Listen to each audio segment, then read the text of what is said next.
Dangerous sidewalks. Here in Los Angeles, they're considered some of the worst in the country, causing thousands of injuries. And tonight, how the city is avoiding fixing them, and worse, avoiding paying for injuries when you fall and hurt yourself. And think about it, even if you don't hurt yourself seriously, who hasn't tripped or done some sort of a face plant?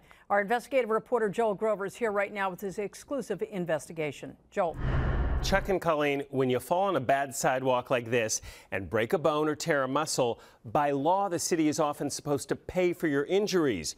But in our investigation, we found the city almost always denies responsibility, allowing claims for serious sidewalk injuries to fall through the cracks.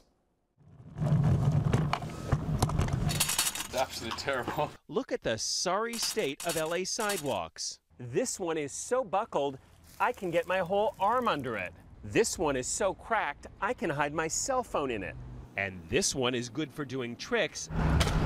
That's one thing they're good for, is to helping you catch air. Lori Meyer wasn't laughing last May when she fell on that crack. I just pitched forward And was rushed to the ER with a fractured leg.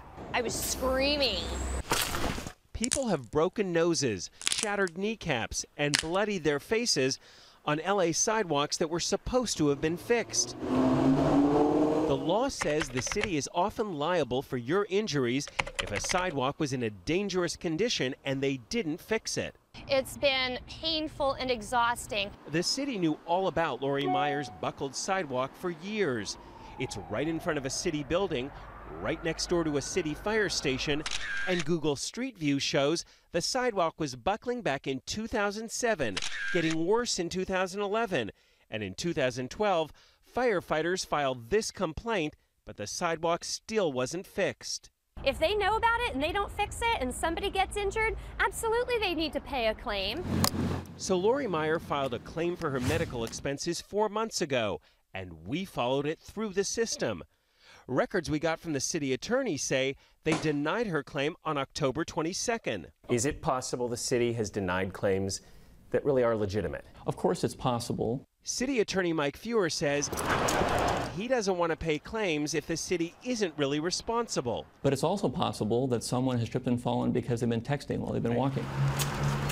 In fact, of the roughly 1,500 sidewalk injury claims filed in the last 5 years, the city attorney initially paid only 65 of them, about 4%. Almost all were denied. And get this, the city doesn't even tell you your claim has been denied. They probably figure, well, we'll just keep quiet and, you know, she'll forget about it, she'll move on, and then nothing will come of it and we don't have to pay any money. Doesn't the city owe people the courtesy of saying your claim has been denied for whatever reason? I think it's a great question. I might decide that it's appropriate for the city to change its past practice. So if you get hurt on a bad sidewalk, like this one that's lifted up 12 inches off the ground, what does it take to get the city to take responsibility? I was down like this on the ground. Ludmila Klett fell and broke her hip It sounded like...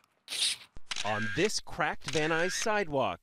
She sued the city, and they settled for $425,000. They try to avoid paying. They try to avoid to take the responsibility. The city isn't sure how it'll come up with the $1.5 billion it says it needs to fix all the bad sidewalks. So for now, injured citizens will have to deal with a claim system that some think is as broken as the sidewalks. These are real people with real injuries, and they feel crummy about the way their city is treating them. I understand what they think about the process, and there may be ways we can improve that process.